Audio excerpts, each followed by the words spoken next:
ரொம்ப ஈஸியாக அதே சமயத்தில் ரொம்ப டேஸ்ட்டாகவும் இருக்கும். ரொம்ப டக்குன்னு நம்ம செஞ்சிடலாம்.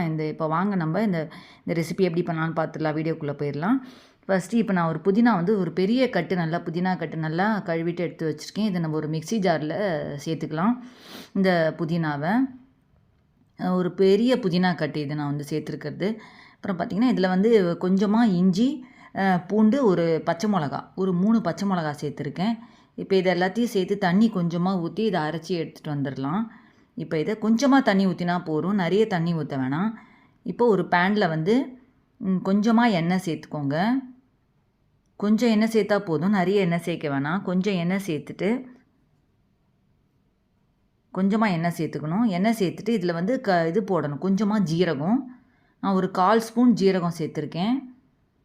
1/4 ஸ்பூன் ஜீரகம், கொஞ்சோண்டு கடுகு,